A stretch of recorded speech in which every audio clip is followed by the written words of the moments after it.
لما تحرم شيئا قل يا ربي يا مغني ينسيك لا تتذكر سلام على من يشكر.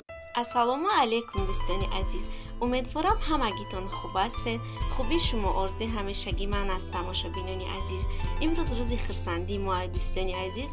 این روزا ما با اهل و عائله همگیمون 4 سال بود انتظار بودیم. خدا را شکر که به این روزی خرسندی خداوند بزرگ مهربان ما را رساند. هزاران بار شکرانه میکنیم نزد خداوند بزرگ مهربان. تماشابینان عزیز چی گفتنیم؟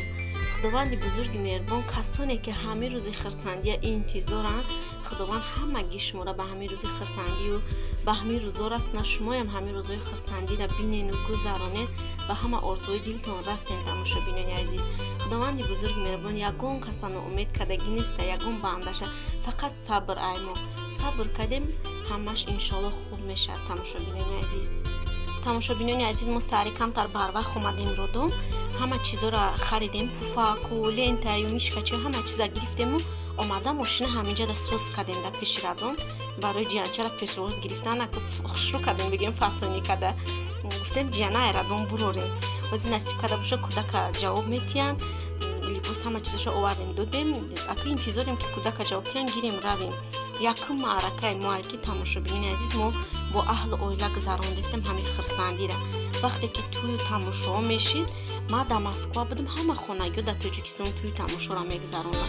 من شوهرم اجازه نمیداد که برم تاجیکستان. میشت من جدا بگم زیق شده وجود و یا خرسندی توی تماشا خیلی چخله بوده غریبی به حد خینایده. خیلی میکردم آدمی که همه روز گذراندگی اوجا میفهمه که من چخه زیق شدگی بودم. وقتی توی تماشا در اوجا شد من خودم تا قدر خانه موندم همه خانگی و خرسندی خیلی ویدیو و یا شرایع میکردن. اونه که مثلا آدم میبینه یا بارا بزیق میشه. انا که این خرسندی موندم بگیم خواهرم هسته اوچم هسته همه شونده. من همین ایمینای خانگی خمانه در نظر دارم. خیلی وینده خیش تبارو خیلی همه بودن. مثلا اوچم دو در خواهرم همینو را گفتستم. تماشابینان عزیز جیانچه را ایرادم گرفتیم، خوشرو برو وردیم یا عجایبات پیشواز گرفتیم شه بردیم در خانه شون موندیم ساق سلامتک. بعدا اونجا شما را نموندن که در یوتیوب پرتم برای که روی همشون آمدگی بود. تماشابینان عزیز بخشش زیاد که من نتونستیم شما را اونجا شما نشون تیم چه ما پیشواز گرفتیم جیان ما.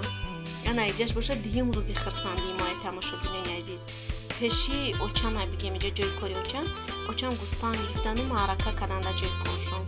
همه کسا رفتیم در اوجا هم خرسندی معرکه را نغز گذراندیم و بعدا ما را شوهرم کلا و پوچش گیر بیار گندم کوچه میکنیم هوای آزی در اونجا سوزاندیم تازه کرده آوردیم. نصیب ویدیوش یکان روز پس بعد این ویدیو میپردیم.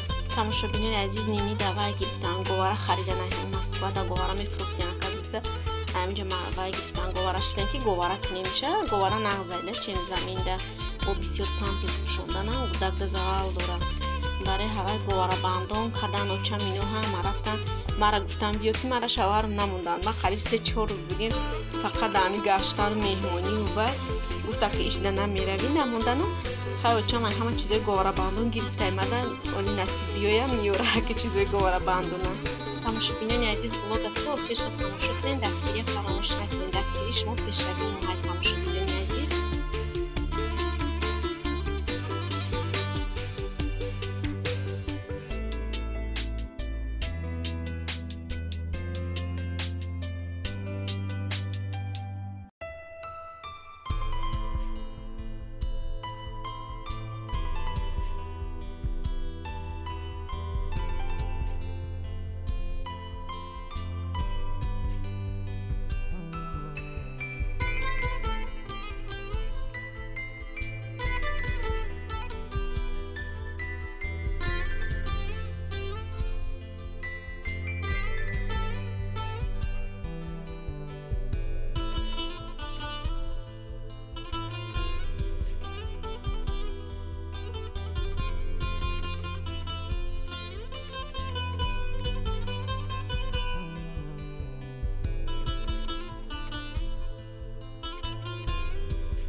خیر تماشابینان عزیز، ولاگ امروز را در همینجا با آخر میرسانیم. از همه شما منت دارم برای دستگیری ها، برای سخن های خوب.